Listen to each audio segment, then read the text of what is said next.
He was called the fifth Beatle. A god on the pitch, the most gifted footballer the world had ever seen. But behind the genius, behind the glory, there was a man who couldn't escape his own demons. This is the story of George Best, the boy who had everything and lost it all. If you love football stories that go beyond the field, stories about the human soul, the price of fame, and the thin line between greatness and destruction, make sure to subscribe. Because today's story will move you, inspire you, and break your heart. Belfast, Northern Ireland, 1946. The world is still recovering from war. Streets are gray, cold, broken, in a small working-class neighborhood called Craigegg Estate. A boy is born. His name is George Best. His father works in the shipyards. His mother cleans houses. They have nothing. But they have love. And they have hope. George is small, skinny, fragile. Other kids tower over him. They push him, mock him, call him weak. But George has something they don't. Something rare. Something magic. When he touches a football, everything changes. Time slows down. The world fades. It's just him, And the ball. He dribbles past 5, 6, 7 players. They can't touch him. They can't even see him coming. He's a ghost, a phantom, a force of nature. By the age of 15, George Best is already a legend in Belfast. Scouts from England are watching. Whispers are spreading. Manchester United, the biggest club in the world. They want in. In 1961, George boards a ferry to England. Alone, just a boy, 15 years old, leaving his mother, his father, his home, crossing the Irish Sea, toward an unknown future, toward destiny. Manchester is cold, massive, intimidating. George arrives at Old Trafford, the theater of dreams. But for George, it feels like a nightmare. He's homesick, terrified.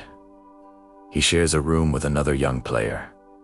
The loneliness crushes him. After just 2 days, George runs. He abandons Manchester United. He goes back to Belfast, back to his mother's arms, back to safety. But his father looks him in the eye and says something George will never forget. If you don't go back, you'll regret it for the rest of your life. So George returns, scared, unsure, but determined. And this time, he stays. Matt Busby is the manager of Manchester United, a legend. A survivor of the Munich air disaster that killed 8 of his players in 19. Busby is rebuilding the team. He's looking for something special, and when he sees George Best play, he knows. This is it. This is the one. Busby puts his arm around the shy, 17-year-old boy and says, "You're going to be the greatest player this club has ever seen." George doesn't believe him. Not yet. But Busby believes. And that's enough. September 14th, 1963. George Best makes his debut for Manchester United. He's 17 years old, 70,000 people in the stadium. The roar is deafening. George steps onto the pitch, and everything he feared, everything that haunted him, disappears. He belongs here. This is home. This is home. Within months,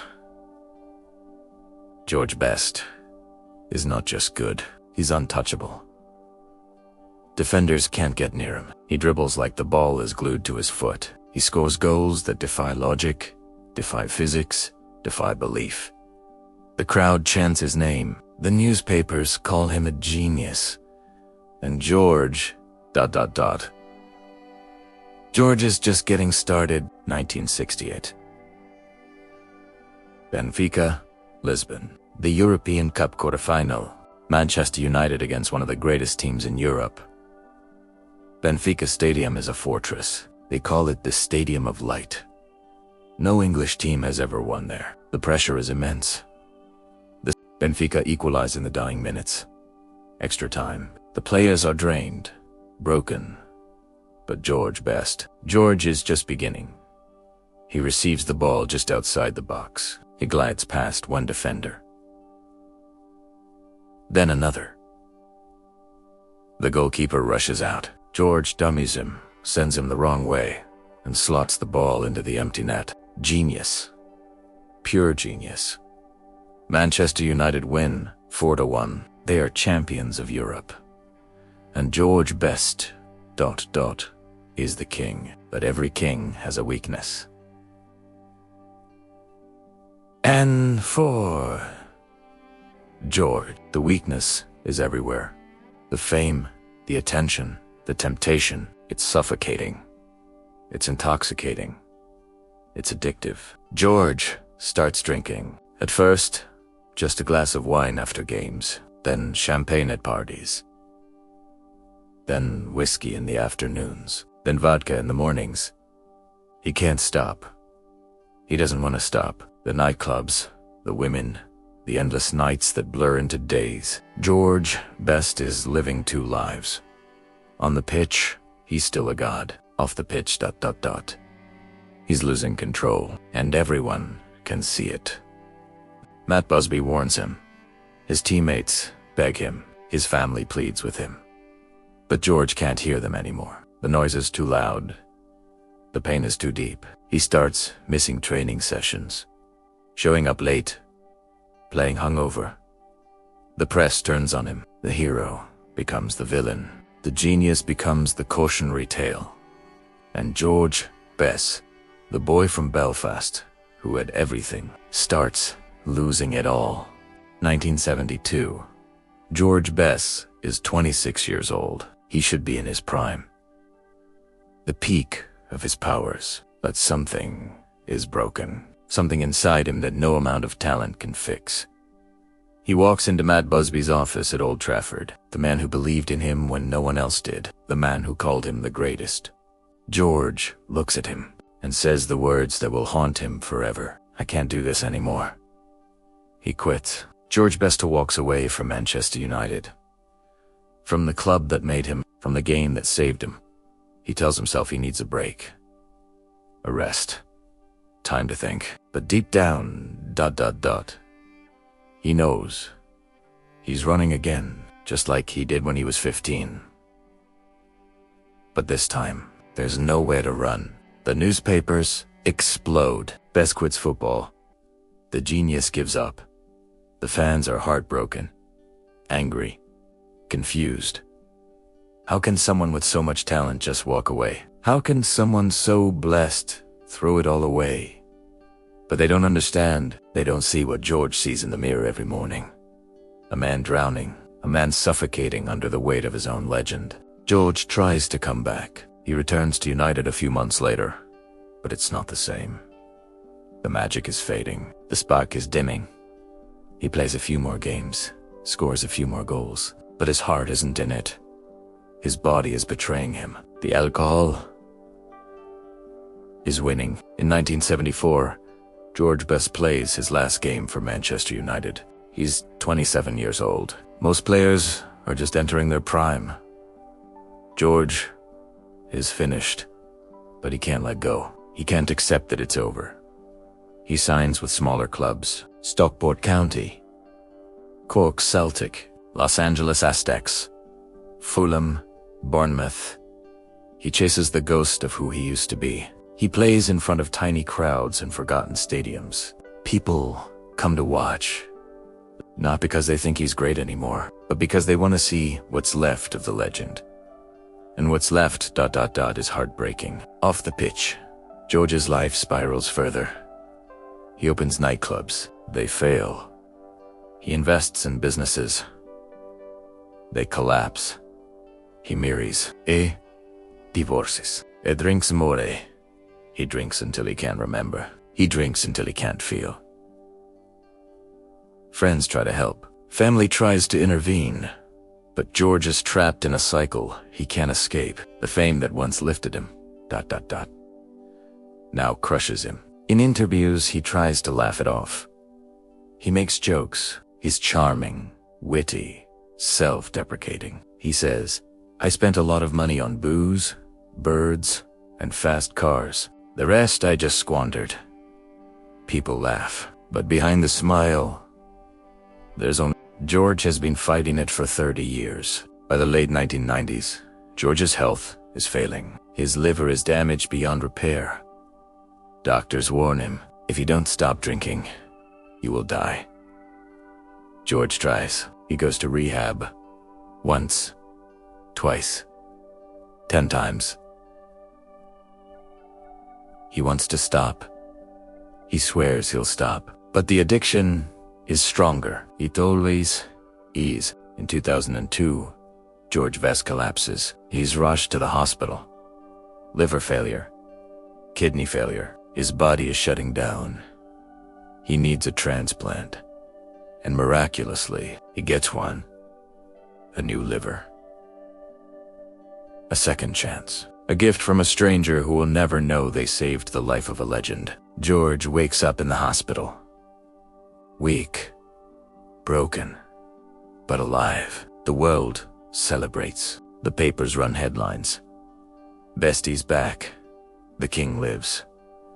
His family cries tears of joy. His fans pray for him. This is it. This is his redemption. His comeback. Not on the pitch, but in life. For a while, it works. George stops drinking. He attends events. He does interviews. He talks about his mistakes, his regrets, his gratitude. He becomes an advocate for organ donation. He visits schools. He warns young people about the dangers of alcohol. He says, "Don't be like me. Don't waste your life." And people listen. Because George Best, even broken, even scarred, still has power. But the demon is patient. It waits. It whispers. And one day, George takes a drink. Just one. Then another. Then another. The liver that was meant to save him starts to file again. 2005. George is back in the hospital. The damage is irreversible. The doctors can't help him anymore. His body's giving up. His kidneys stop working. His lungs fill with fluid. He's on life support. His family gathers around him. His son, Callum, holds his hand. His ex-wife, Anita, sits by his bed. They know. This is the end. November 25th, 2005. George Best dies. He's 59 years old. The news spreads around the world. Tributes pour in from every corner of the globe. From footballers, actors, politicians, fans. Manchester United Stadium becomes a shrine. Thousands of people leave flowers, scarves, letters. They weep. They remember. They mourn. The funeral is held in Belfast. 30,000 people line the streets. They stand in silence as the hearse passes. Inside the coffin, the boy from Craigavon Estate, the genius, the legend, the man who had everything ... and lost it all. Sir Alex Ferguson, the greatest manager in Manchester United's history, speaks at the funeral. His voice cracks. George Best was the greatest talent I ever saw. He was also the most troubled. But he was loved, and he will never be forgotten. Dennis Law, his teammate, his friend, says George was more than a footballer. He was an artist, and the pitch was his canvas. But perhaps the most haunting tribute comes from George himself. Years before his death, in one of his final interviews, he was asked if he had any regrets. He paused, he looked away, and then he said, "I regret not being able to enjoy what I had. I was given a gift, and I destroyed it." George Best is gone, but his story, ... His story refuses to die, because it's more than just football. It's more than just talent. It's about the human condition, about the price of genius, about the battle between light and darkness that exists in all of us. George Best was not just a footballer. He was a warning, a lesson, a tragedy. And somehow, still a hero. In the years after his death, something remarkable happens. The world doesn't forget him. In fact, they remember him even more. Murals are painted on the walls of Belfast. Statues are erected outside stadiums. Documentaries are made, books are written, songs are sung. George Best becomes immortal, not despite his flaws, but because of them, because people see themselves in George. Pelé on Society. George Best was the greatest footballer in the world. Not one of the greatest. The greatest. And Pelé the man who won 3 World Cups. The man who scored over 1,000 goals. The man who is, by most measures, the greatest player who ever lived. And even he bows to George Best. Diego Maradona, the man who carried Argentina to World Cup glory, who scored the greatest goal ever seen, said, "George inspired me. He showed me that football could be art." These are gods of the game, and they worshipped George Best. But George never played in a World Cup. Northern Ireland never qualified while he was in his prime. He never won a Ballon d'Or, even though he deserved it. He never got the global recognition that Pelé, Maradona, or Messi received. And yet, he's remembered just as much, maybe even more, because his story touches something deeper, something beyond the game. There's a quote that defines George Best. He said it himself, with that dark humor that masked his pain. "I spent a lot of money on booze, birds, and fast cars. The rest, I just squandered." People laugh when they hear it. But if you listen closely, if you hear the words behind the words, it's not funny. It's a confession, a cry for help that came too late. George's son, Callum, has spent years trying to make sense of his father's life. He's spoken openly about the pain of watching his dad destroy himself, about the missed birthdays, the broken promises, the late-night phone calls from hospitals. But he also speaks about the love, about the moments when George was sober, when he was present, when he was just ... dad. Those moments were rare, but they were real, and they mattered. Callum now works to help others struggling with addiction. He uses his father's story as a tool, a weapon against the disease that killed him. He says, "My dad didn't want to be remembered as a drunk. He wanted to be remembered as a footballer, an artist. And that's what I'm fighting for." And slowly, ... The narrative is changing. George Best is being remembered for what he was, a genius, not just for what he became. In 2020, a documentary was released. It featured never-before-seen footage of George playing, interviews with teammates, rivals, fans, and the reaction was overwhelming. A new generation discovered George Best. Young people who never saw him play, who only knew him as a name. They watched the footage, and they were stunned. They couldn't believe what they were seeing. The control, the vision, the audacity. One comment read, "This guy played in the 1960s and he moves like Messi. Unbelievable." Another said, "If George Best played today, with modern training and support, he'd be worth $1 billion, and they're probably right. But George didn't play today. He played in an era of muddy pitches, brutal tackles, and no protection from defenders who wanted to hurt him. And still, he was unstoppable." There's a phrase in football, the ghost of George Best. It's used to describe a player who appears out of nowhere, dribbles past everyone, and scores. A moment of magic that can't be explained. A moment that reminds you why you fell in love with the game in the first place. That's George Best's legacy. Not the alcohol, not the tragedy, the magic. But we also can't ignore the lesson. George Best's life is a warning. Talent is not enough. Fame is not fulfilling. Success does not equal happiness. And if you don't take care of yourself, If you don't face your demons, they will destroy you, no matter how gifted you are, no matter how loved you are. The darkness doesn't care. If George were alive today, what would he say? Maybe he'd tell young footballers to cherish every moment, to not take their gifts for granted, to seek help when they're struggling, to know that it's okay to not be okay. Maybe he'd say, "Don't be like me, be better than me." Or maybe he'd just smile that charming smile and say, "I did it my way. And I don't regret a thing."